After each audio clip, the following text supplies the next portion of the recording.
오늘의 말씀은 요한복음 10장 10절입니다.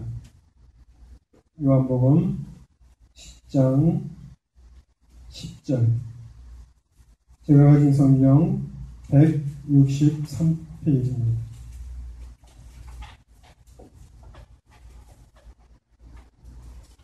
163페이지 요한복음 10장 10절. 다 찾으신 줄 알고 제가 봉독해 올리겠습니다. 도적이 오는 것은 도적질하고 죽이고 멸망시키려는 것뿐이요 내가 온 것은 양으로 생명을 얻게 하고 더 풍성히 얻게 하려는 것이라. 아멘. 우리 잠시 기도하시겠습니다. 우리 생명의 주인 되시는 주님, 오늘 이 시간 함께하여 주셔서 우리가 말씀을 나눌 때에 더욱더 하나님의 뜻을 깨닫는 시간이 되도록 인도하여 주시옵시고, 우리의 영적인 삶이 더욱더 풍요로워질 수 있는 아름다운 시간이 될 수 있도록 이 시간을 축복하여 주시옵기를 소원하오며, 마귀의 일절 틈타지 아니하고 오직 하나님께서 홀로 말씀하시며 영광 받으시는 시간이 되었기를 소원하옵고, 살아계신 우리 주 예수 그리스도의 이름으로 기도드렸사옵나이다. 아멘. 요한복음 10장 10절, 우리 잘 아시는 내용이고 제가 이 구절 가지고 몇 번 말씀을 같이 나눈 적이 있는 걸로 알고 있습니다. 오늘은 요한복음 10장 10절 이 말씀을 가지고 내가 온 것은 이라는 제목으로 같이 말씀을 나누고자 합니다. 이 말씀 한 절을 우리가 잘 한번 살펴보면서 이 말씀의 진위가 어디 있는 것인지 같이 나누고자 합니다. 내가 온 것은, 제목이 내가 온 것인데, 도적이 오는 것은 도적질하고 죽이고 멸망시키려는 것 뿐이요 그러나 내가 온 것은 이라고 말씀하셨습니다. 내가 누구길래 예수님께서 내가 온 것은 하고 말씀하셨을까요? 그런데 그 내가 온 것이라고 하는 말씀을 하시기 이전에 역설적으로 도둑을 말씀하셨다는 것입니다. 그것은 무슨 말이냐? 나라고 하는 존재는 도적과 상반되는 존재다라고 말씀하시는 것입니다. 도적은 도적질하고 죽이고 멸망시키려는 것뿐이요 내가 온 것은 나는 그 도적과 상반된 존재로 나는 양으로 생명을 얻게 하기 위하여 왔다는 것입니다. 그러면 도적은 어떤 존재를 얘기하는 것인가요? 도적은 생명을 도둑질하고 죽이고 멸망시키려는 존재라는 것입니다. 도적은 우리가 갖고 있는 그 생명을 도둑질했습니다. 그래서 에덴 동산에서 거짓말을 해서 그 권리를 빼앗아 왔습니다. 그리고 지금까지 인류 역사는 수많은 전쟁으로 점철되어 오며 많은 생명들이 죽어갔습니다. 얼마 전에 인터넷 사이트에 누가 동영상이고 사진을 올려놨어요. 근데 거기 가로치고 글을 써놨어요. 임산부나 마음이 심약한 분은 보지 마십시오. 그러면 더 보고 싶을까요? 안 보고 싶을까요? 저는 뭐 임산부도 아니고 마음이 심약한 사람도 아니니까 더 클릭해서 봤겠죠. 여러분 거기 어떤 장면들이 나왔을까요? 가자지구에서 폭탄이 터져가지고 사람들이 죽어있는 모습들이 나왔습니다. 폭탄이 터져가지고 목이 반이 없어요. 머리가 반이 날아갑니다.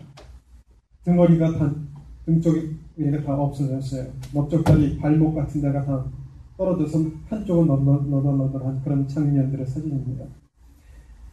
인류 역사는 그런 전쟁으로 점철되어 있었습니다. 그리고 특별히 어린아이들이 많이 죽어있는 모습들을 거기다 사진에 클로즈업 해놨어요. 5살, 10살 이런 어린아이들. 생명을 노략질하고 생명을 죽이고 그렇게 하는 도적, 그 도적과 나는 상반된 존재다. 나는 누구냐? 생명의 주체며 생명을 주시는 존재다. 내가 온 것은 양으로 생명을 얻게 하고 더욱 넘치도록 풍성하게 얻게 하기 위하여 왔다 라고 얘기를 하고 계시다는 것입니다. 나는 누군가? 나는 생명의 주체, 생명을 주시는 창조자다 하는 것입니다. 그래서 당당히 내가 온 것은 하고 밝히고 계신 것입니다. 내가 어디로부터 온 것이냐? 여러분, 인간이 인간에게 생명을 줄 수 있는가? 육체적인 생명을 줄 수 있어도 생명의 근원은 되는 것이 아닙니다. 내가 온 것은, 내가 하늘에서부터 이 땅에 온 것은 인생들로 하여금 생명을 얻게 하고 또 넘치도록 얻게 하기 위하여 왔다라고 말씀을 하고 계시다는 것입니다. 모든 생명에게 생명을 부여하시는 분, 그분이 바로 나다. 이렇게 말씀을 하시는 것입니다. 자, 하나님이 생명을 창조하셨습니다. 하나님이 인간을 창조하셨을 때 어떤 의도를 가지고 인간을 창조하셨을까요?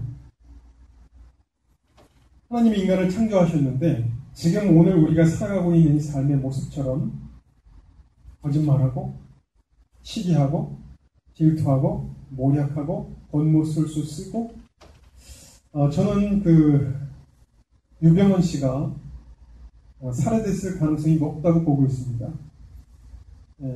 정황상 자살을 한 것 같지 않고 병사를 했다면 웅크리고 어디 아파가지고 웅크리고 죽었다든가 그랬겠지만 똑바로 누워가지고 죽었다. 뭔가 배우에 뭔가 있다는 의심을 많이 하고 있는데 그 사람은 이용당하고 죽은 겁니다. 그러면 뭔지 모르지만 뭔가 그 사람이 밝히면 안 될 것들로 인해서 죽임을 당했다는 거죠. 이 세상은 그런 겉모술수, 그런 인간들로 가득 차 있다는 거죠. 하나님이 인간을 창조하셨을 때 어떤 모습으로 인간을 창조하셨겠느냐 하는 것입니다. 어떤 의도를 가지고 인간을 창조하셨겠는가?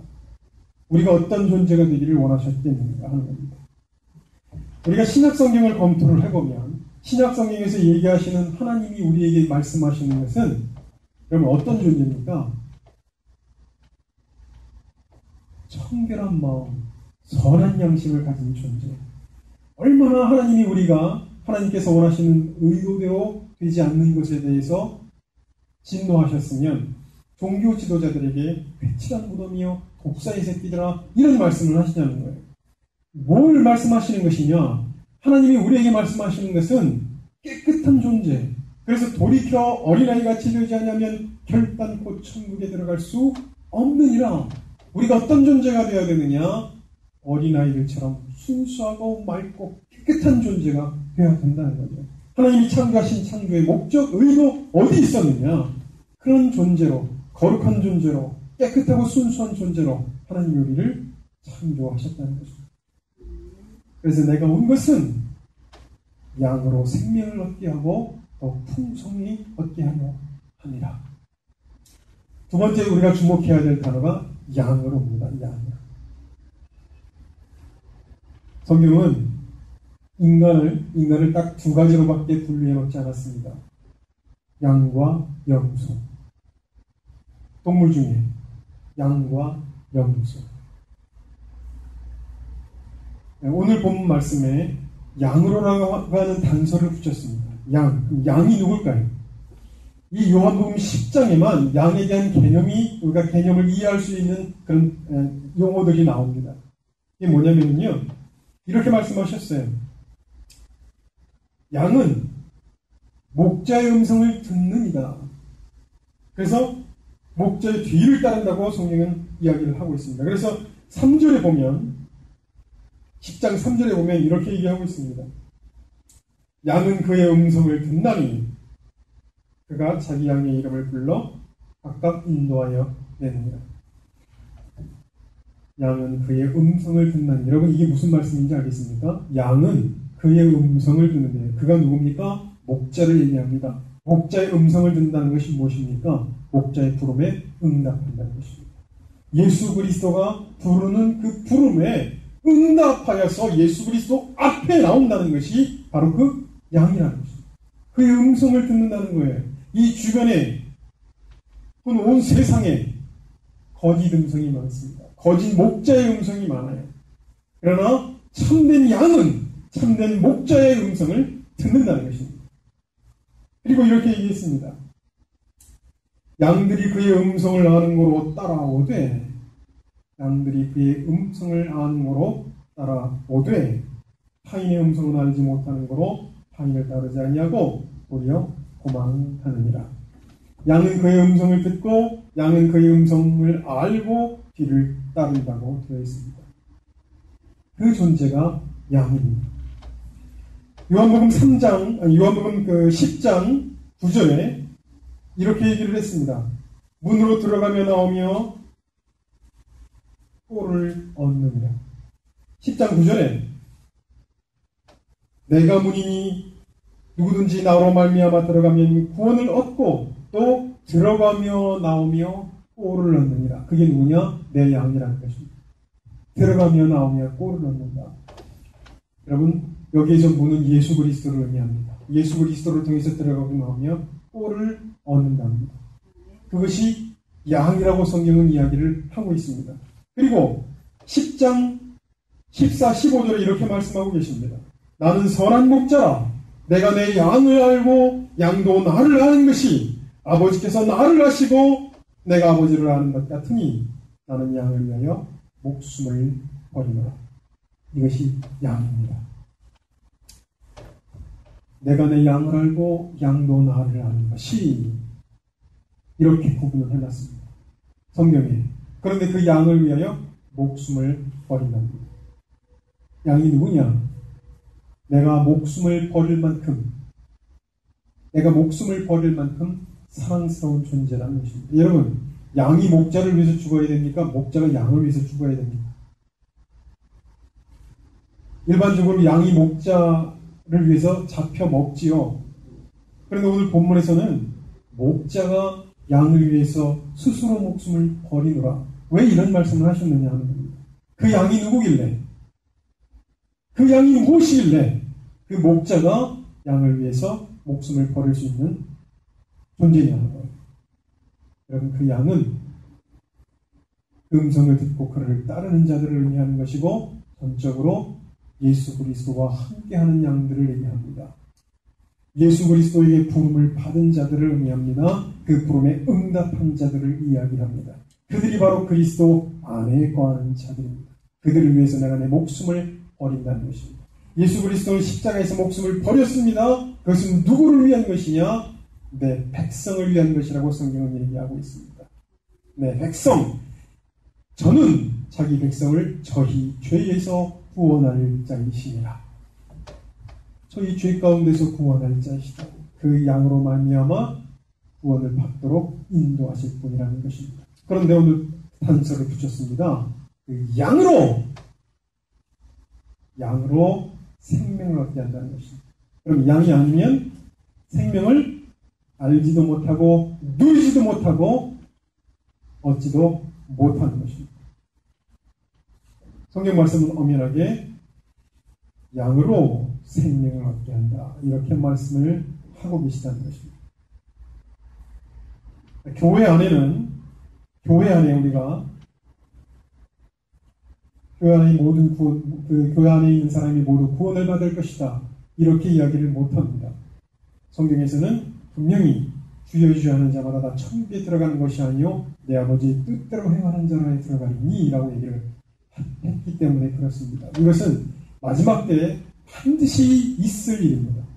하나님 심판대 앞에서 반드시 있을 일입니다. 그래서 교회 안에 내가 어떤 존재로 오늘 살아가는가 하는 것들을 살펴볼 수 있어야 합니다. 참된 양은 그 음성을 듣고 그 뒤를 따르는 자들이라는 것입니다. 그런데 오늘 본문에 그 양으로 하여금 뭐라고 얘기했느냐? 생명을 얻게 하고 이렇게 얘기하고 계십니다. 여러분, 생명이 무엇입니까? 생명은 죽어도 사는 것을 말합니다. 생명은 죽은 것 같으나 다시 새싹이 되어서 솟아나는 것을 얘기합니다. 생명은 썩지 않을 생명을 이야기합니다. 생명은 영원한 생명을 이야기합니다. 그런데 오늘 예수님이 그 생명을 얻게 하고 라고 얘기하고 있다는 것입니다. 양으로 그 생명을 얻게 하고 영원히 썩지 않을 생명을 얻게 한다. 여러분, 이 생명은 씨앗과 같은 생명을 의미합니다. 예수님이 이 땅에 처음에 오셔서 우리 인생들에게 생명을 얻게 하기 위해서 가장 첫 번째 언급하신 것이 회개하라 천국이 가까이 왔느니라 였습니다. 그럼 뭘 의미하느냐? 생명은 죄를 회개하는 자들이 없는 것입니다. 성경을 읽다 보면 우리가 성경을 잘 모르는 사람은 성경을 단순하게 생각합니다. 근데 성경을 공부를 하다 보면 성경이 복잡해지기 시작합니다. 성경이 복잡해요. 예수 믿으면 구원받는 것인가? 그런데 성경은 또 이렇게 얘기하고, 다른 데는 또 이렇게 얘기하고, 도대체 그럼 어떤 존재가 구원을 받는 것인가? 혼란스럽게 시작하죠. 그래서 성경에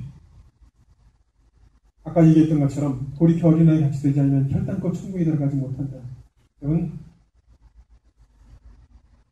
그러면 예수 믿다가 죄를 지면 어떻게 되는 것이냐?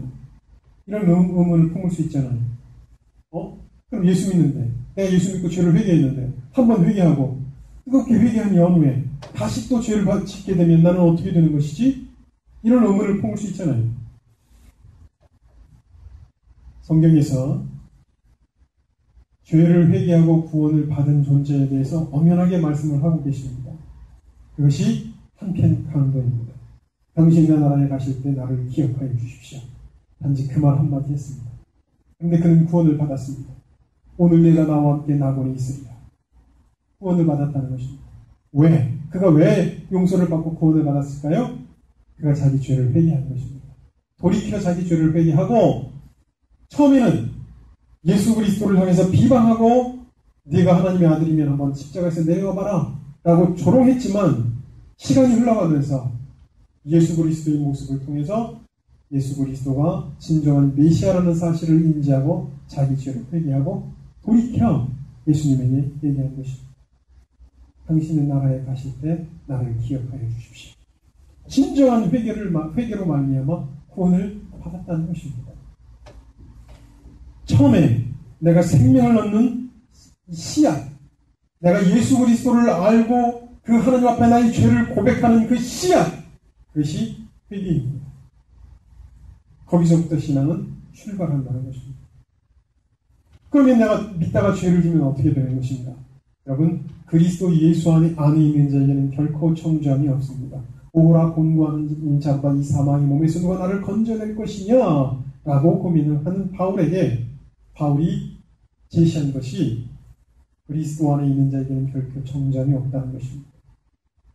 여기서 그러면 예수 믿는 사람은, 그리스도 안에 있는 사람은 죄 짓고 살아도 되느냐라고 말하는 것이 아닙니다.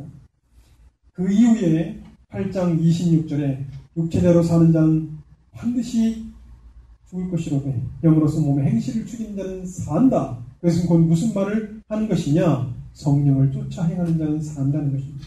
내 욕심대로 행하는 자는 망한다는 것입니다. 그것은 궁극적인 삶의 과정, 여정을 얘기하고 있습니다. 내가 혹가다 범죄를 했다면 하나님 앞에 용서를 구하고 살아야 합니다. 생명을 얻게 하고, 여러분, 이것은 완전한 영원한 생명을 얻는다는 의미도 포함되겠지만 생명을 얻게 하고 더 풍성히 얻게 하려 함이라 라고 하는 말씀을 전제로 할 때 이것은 씨앗을 얘기한다는 것입니다. 그래서 예수 그리스도를 믿으면 진리가 무엇인지 깨닫게 됩니다. 그래서 예수 그리스도가 누구인지 알게 됩니다. 그래서 내가 가진 것 다 팔아서 그 항아리가 있는 것을 산다고 성경은 이야기하고 있습니다. 그럼 뭘 의미합니까?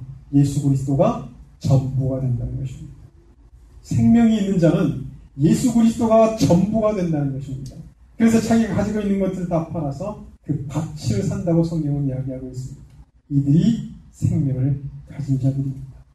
그런데 성경 말씀은 더 풍성히 얻게 하려 함이라 라고 얘기를 하고 있다는 것입니다. 여러분, 더 풍성히 얻게 한다. 이건 어떤 의미를 가진 것일까요?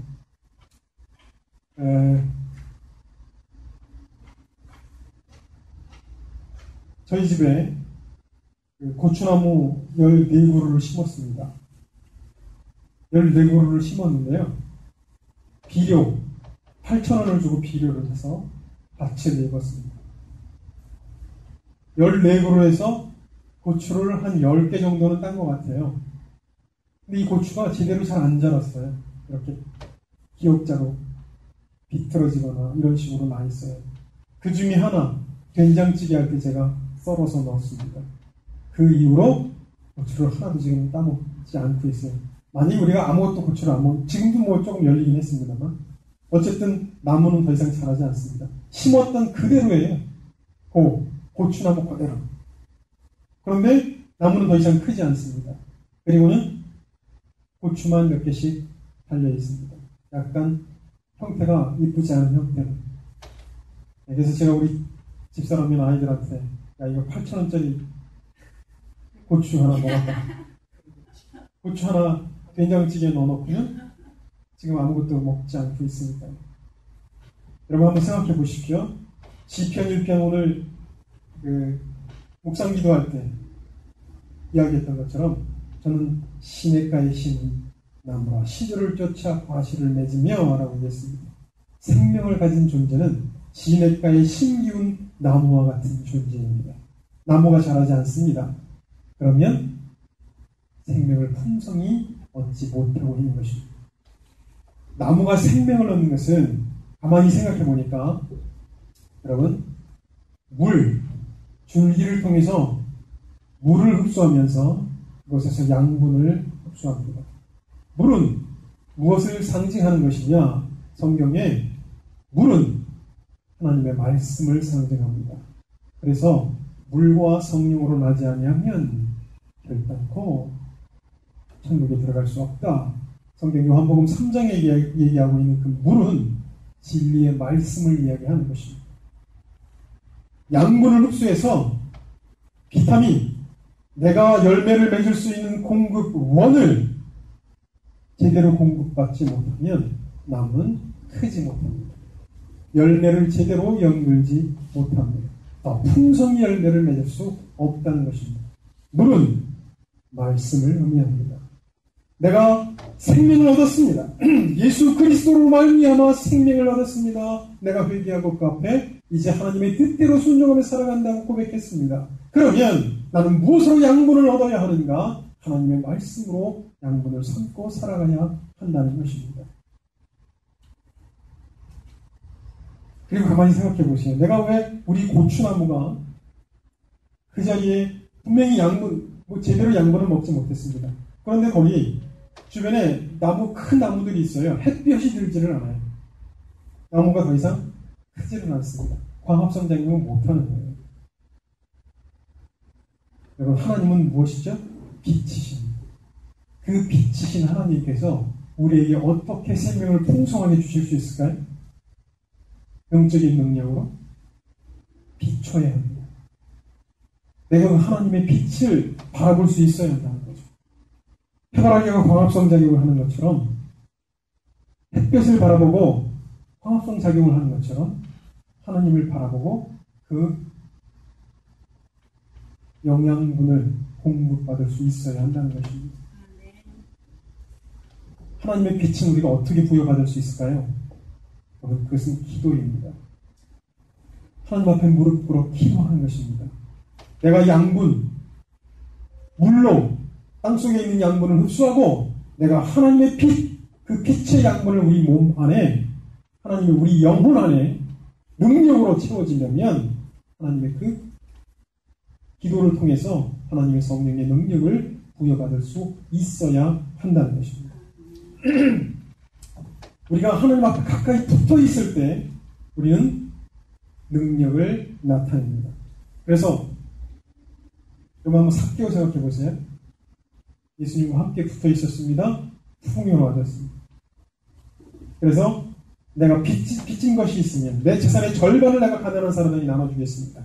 그리고 내가 남에게 만일 토색한 것이 있으면 4배나 받겠습니다. 그럼 어떻게 그런 말을 할 수 있을까요? 예수 그리스도와 함께 가까이 붙어서 그 진리의 말씀을 자기 것으로 받아들이고 믿음으로 화합하기 때문입니다. 내가 하나님하고 가까이 있으면 나는 풍요로워집니다. 그래서 나눠주는 것입니다. 생명은 여러분 다른 사람을 살리는 것이고 나누는 것이고 잘되게 해주는 것입니다. 그래서 더 풍성해져야 합니다. 말씀으로 양분을 공급받고 기도로 하나님의 능력을 부여받고 우리는 더욱더 풍요로워져야 된다는 것입니다. 그래서 성경에 하나님이 성령과 지혜가 충만한 7 집사를 불러라. 그들로 하여금 재정을 맡기라. 그 가운데 능력을 행한 사람은 누굽니까? 스데반 집사와 빌립입니다. 그들이 병자들을 위해서 손을 얹고 기도한 즉 나았다고 성경은 기록하고 있습니다. 믿는 자들에게 이런 표적을 따르리니 저희가 새 방언을 말하며 뱀을 집으며 무슨 독을 마실지라도 해를 당하지 않냐며 병든 자에게 손을 얹은 즉 나으리라. 여러분, 믿는 사람에게는 능력이 나타나야 합니다. 더 풍성히 얻지 못하기 때문에, 하나님의 생명의 능력을 풍성히 얻지 못하기 때문에 나는 내가 병든 사람을 위해서 기도하려고 하는 마음조차 갖지 못해요. 내가 하나님 앞에 가까이 다가가지 못하고 있기 때문에 그렇습니다. 아픈 사람이 있으면 내가 그를 위해서 기도할 마음이 풍성해진다. 여러분, 왜 그렇습니까? 믿음이 있기 때문에 가능합니다. 하나님의 나라는 말에 있지 않고 능력이 있느니라 라고 말씀하시는 것처럼 내가 하나님 앞에 가까이 다가간다면 나는 내 주변의 이웃들에게 풍성한 존재가 되는 것입니다. 병든 사람을 위해서 기도합니다. 병이 나을 수도 있습니다. 죽은 사람을 위해서 기도합니다. 죽은 사람이 다시 살아나는 역사가 일어난다는 것입니다. 이것이 성경에서 얘기하고 있는 생명의 능력입니다. 그래서 더 풍성히 얻게 하려 합니다. 내가 온 것은 양으로 생명을 얻게 하고 더 풍성히 얻게 하려는 것이라는 것입니다. 여러분, 신앙은 단계가 있습니다. 처음에 믿을 때부터 내가 내 자신을, 내 자아를 십자가에 못 박고 예수 그리스도의 뒤를 따를 수 있을 만큼 강력한 믿음이 되는 것이 아닙니다. 신앙은 물론 그렇게 될 수도 있지요, 첫 번에. 그러나 신앙은 점진적인 과정을 통해서 더욱더 그리스도의 장성한 분량으로 성장하는 것입니다. 오늘 나는 어떤 모습으로 성장하고 있는가? 오늘 나는 어떤 생명력을 가지고 살아가고 있는가? 더 풍성히 얻어서 내 주변에 절망하고 있는 이들에게, 어려운 이들에게 나는 힘과 용기와 사랑과 믿음이 되고 있는가? 나 자신을 살펴볼 수 있어야 합니다. 여러분, 예수님이 그렇게 말씀하셨어요. 하나님께서 내게 주신 자는 내가 하나도 잃어버리지 아니하고 마지막 날에 다시 살리리라. 이게 하나님의 약속입니다. 하나님이 부르심에 부름을 입은 자들은 마지막 날 그날 한 명도 잃어버리지 아니하고 영원한 생명이 새로 변화되는 놀라운 역사가 하나님이 작정해 놓으신 것입니다. 그렇게 된다는 거예요. 성경대로 진행된다는 거예요. 그러면 오늘 내 모습은 어디 있느냐 하는 것입니다. 나는 오늘 정체되어 있는 신앙이냐, 아니면 예수 그리스도에게 더 풍성한 생명을 얻게끔 하기 위하여 가고 있는 존재들이냐 하고 있는 나 자신을 돌아봐야 한다는 것입니다.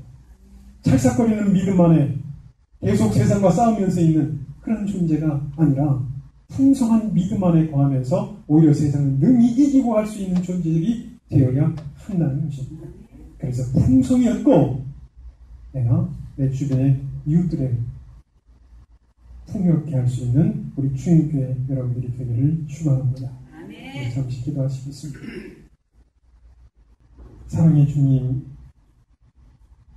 양으로 생명을 얻게 하고 더욱 넘치도록 얻게끔 하기 위하여 오신 그 예수 그리스도의 뜻에 부합한 저희들이 될 수 있도록 예수 그리스도를 향해 나아가고 들어가며 나오며 꼴을 얻는 저희들이 될 수 있도록 인도하여 주시옵기를 소원합니다.